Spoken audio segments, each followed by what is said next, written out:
Ito na. Susunod namang balita. Ako po. Yang Rodrigo Roa Duterte.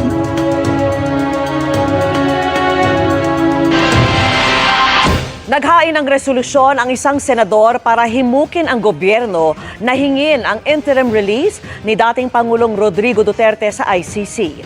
Ang tugon ng palasyo sa pagtutok ni Mark Salazar. Sa inihaing resolusyon ni Senador Alan Peter Cayetano, hinihimok ang gobyerno na hingin sa International Criminal Court na bigyan ng interim release si dating Pangulong Rodrigo Duterte. Maaari daw itong house arrest o iba pang arrangement sa loob ng Philippine Embassy sa The Hague.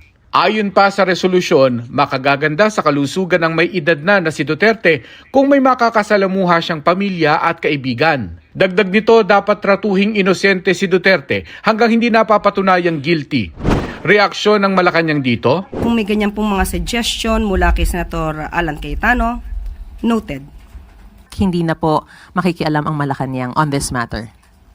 Sa mabibigay ko lang po ngayon, noted. Thank you, ma'am. May inihaing Wala na. Wala ka na masagot, no?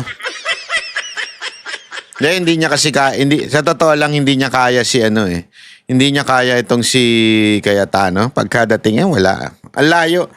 Yung level ni Aling Claire at saka ni Cayetano pagdating sa utak, siguro kung ito si Cayetano, baka si Aling Claire mga siguro.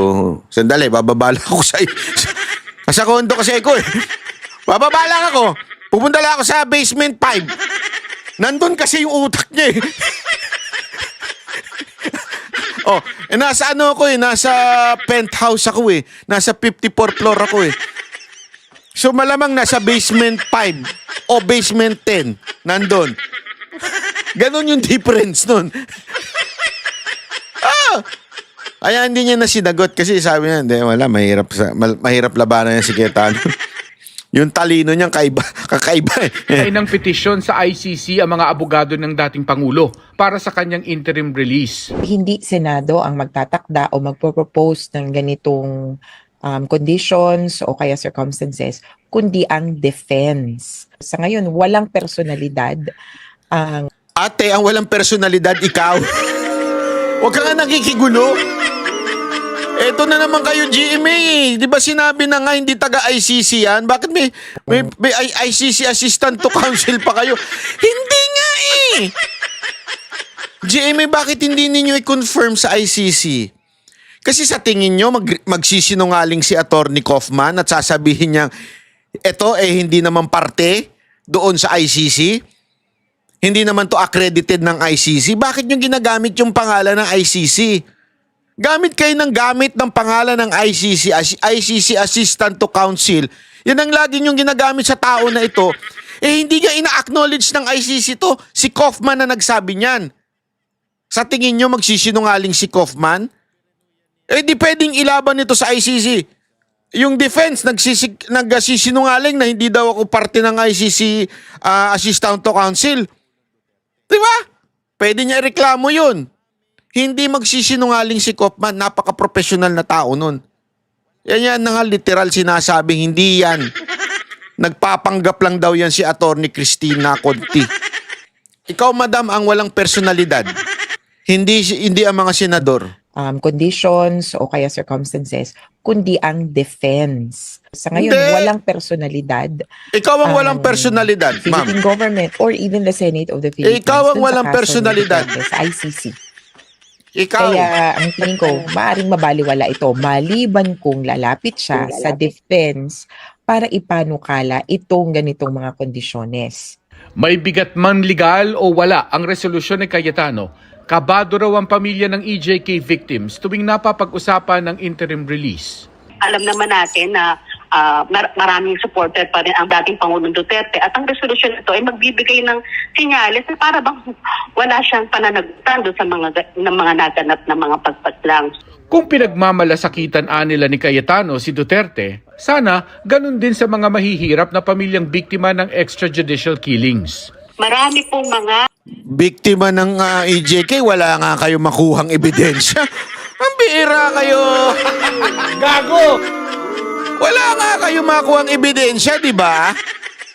Tapos sasabihin nyo, biktima ng EJK. Pambira kayo talaga, oo. Halatang halata naman eh. Mga ano po namin, mga nanay, mga lola, namatay na po sa pagkakasakit at sa kanilang pagpanaw, hindi nila nabanaagan yung hustisya. Kaya po yung ganitong resolusyon ay napaka-isang panig. Hinihingi pa namin ang tugon ni Senador Cayetano dito. Para sa GMA Integrated News, Mark Salazar, nakatutok 24 oras. Wala. Alam mo, ito lang masasabi natin ha. Maganda po yung resolusyon na gagawin po ni Cayetano na, alam mo, house arrest na lang dun sa embahada. Yeah? At least, kasi alam mo kung bakit maganda yon. Ano fair. Bakit? Embahada is controlled by our government. Di ba? Okay yun.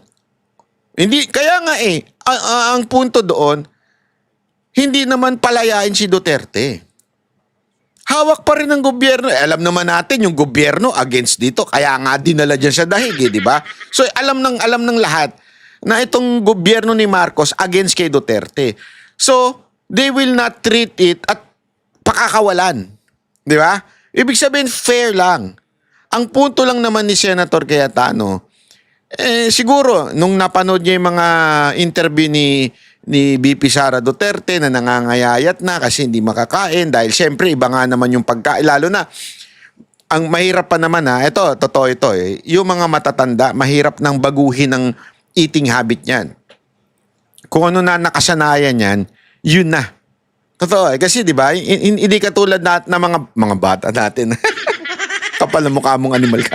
Hindi, mga katulad nating bata-bata pa, we can change diet anytime. Naks! Pwede pa tayo medyo... ako nga, nagawa ko pa ngang from a KFC eating person. Ano KFC? Hindi, kasi pag kumain ako, isang bucket nun Tapos, bigla akong nag-plant-based. Agad-agad yun, walang ano yun. Nagagawa ko pa yun. Tapos after mag-plant-based, nag-keto ako. After ng keto, bumalik na ako sa kanin. Kaya, I can madali pang magbago. Pero pag ang matanda, kung ano na yung kinalakihan nilang pagkain, yun na yun. Pakainin mo ng iba yan, hindi na talaga nila, hindi, ewan ko kung bakit gano'n na parang ayaw na nila. Yung ayaw na nila talaga. That's why nagsasuffer yung health. Plus, at the same time, syempre yung being alone. Diba? Ang nilalaban kasi natin dito mga kababayan, kasi yung mga iba dyan, bakit? Para namang special treatment yan. Mga gunggong. Si PRRD is not convicted. Therefore, sa mata ng batas, hindi siya guilty. At the same time, hindi po siya may kasalanan. O masasabi natin convicted. Diba? Sa batas natin, unless proven guilty, that person is innocent. Yun inosente po yan. So dapat the treatment should be inosente. Kung yung ng mga convicted should be treated humanely. Diba? Yan ang pinaglalaban ng mga human rights advocate That even the convicted people, yung mga nasa kulungan na should be treated humanely. Meron batas dyan. May batas tayo sa Pilipinas dyan. And meron din pong international law about convicted people to be treated humanely. How much more a person na hindi pa convicted o hindi pa po o inosente pa sa mata ng batas. He is still innocent. So he should be treated accordingly.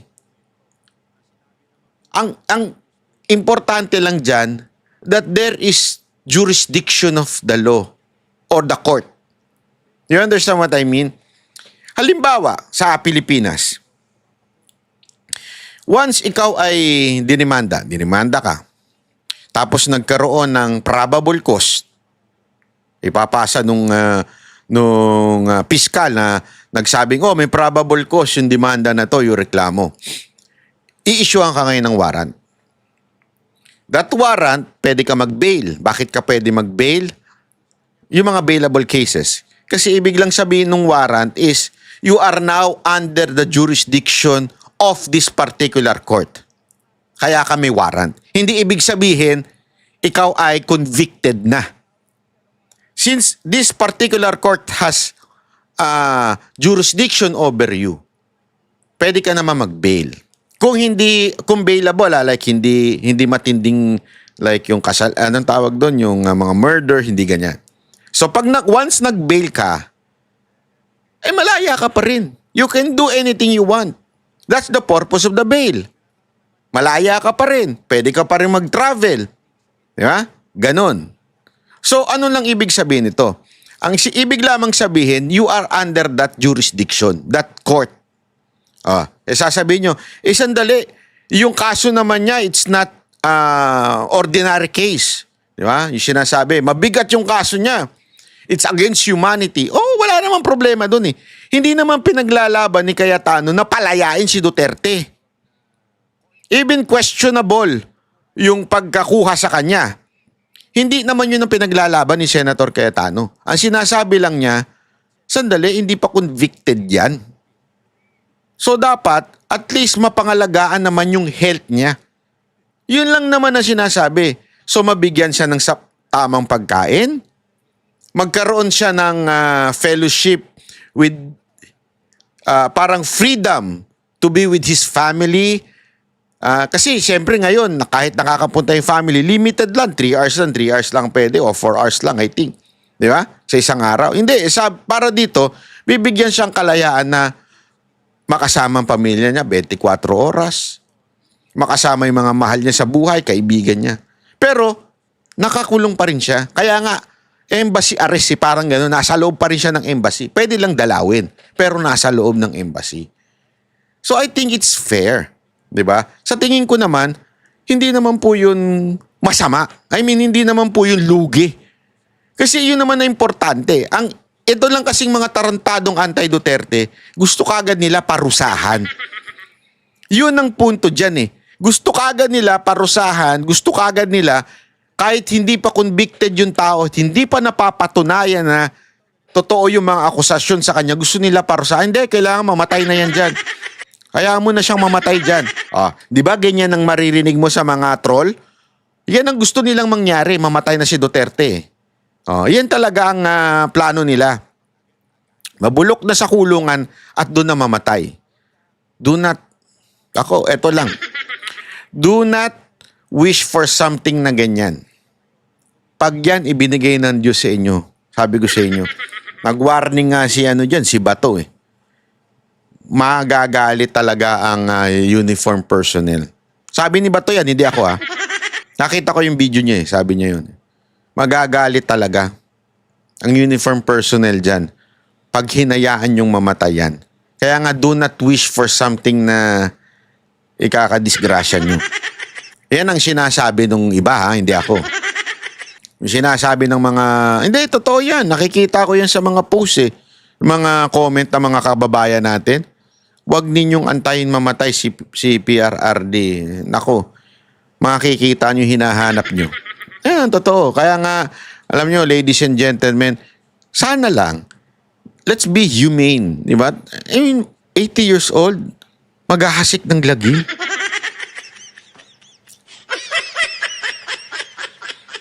Sino kayo, si Ontiveros?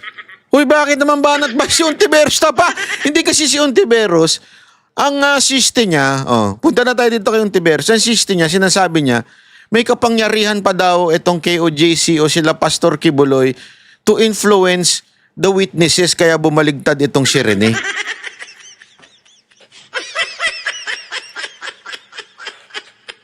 Si Duterte nga wala ng kapangyarihan Si Vice President na wala ng kapangyarihan sa Pilipinas Vice President na yan Wala ng kapangyarihan. Tingnan nyo, di nga pinapasok sa Villamor. Wala ng kapangyarihan. Si Pastor pa kaya? Kayo pa lang naniniwala sa kanya Baka akala nyo kaya niyang pa-stopin yung pananalita ng isang tao. Hindi kasi ganun eh. Kala ko ba, pinipintasan nyo si Kibuloy, yung stop niya, di ba? Uy, kayo naman pala ang bilib na bilib sa kanya na kahit nasa kulungan na siya, kaya niya pa rin kontrolin itong mga witness. Ano to, kinidnap niya yung mga witness, tapos, umamin ka. Patay ka sa amin, bibayaran ka namin 10 milyon, 1 milyon, 100 milyon, di ba? Kapalit ng pagbaligtad mo. Kinuha na nga lahat ng possession niya di ba? Na-freeze yung account nila, lahat. Ay kami nga, naiinitan na. Ang init-init na sa SM na. Joke naman, sorry naman. Hindi, biro-biro ka lang mga taga-SM na yan. Hindi, kasi nga, wala nang pera dun eh. Hindi na siguro yung mga aircon dun na nagkasira-sira na. Joke lang po joke. Hindi, malamig po doon, nilalako ko lang. Bukas na bukas, Banat Bay, pahinga ka muna sa angkor ng Banat. Gago! Nilaglag mo ang SB9? Pati ba naman SB9 na ano mo na ngayon?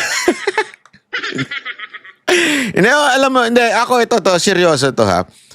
Paano mangyayari nung Tiberos na may kapangyarihan pa ang KOJC na impluwensyahan itong witness?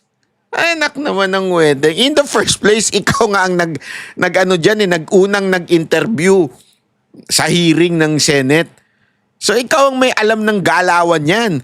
So, tas biglang ibibintang mo sa iba kaya nagbago. Gago! Hindi, di ba po? Walang matalinong tao magsasabing may kapangyarihan pa si Kibuloy. Tapos si Duterte wala na. Si Vice President wala na. Lahat ng mga senador na Duterte, hirap na, inuusig na.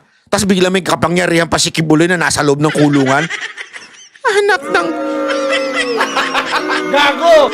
What I know is the favor of God. It could be, di ba? Pwede yun, ha? Because of prayer. Yan ang mga only influence ni Pastor Q. No, that's not, hindi ko nilalang lang yan, ha? Pero that's the only influence that he can do right now is to pray for our country. That's it. Aside from that, wala na. Ngayon, malay natin. Hindi ko alam, ha? Again, hindi ko alam.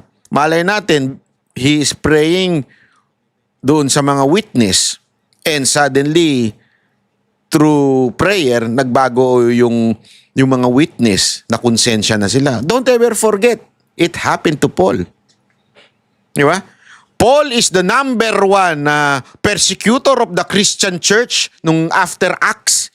Di ba? After nung Acts, bumalik ang Panginoon, nagkaroon ng Pentecost, bumaba ang Holy Spirit, umalis na ang Panginoong Hesus.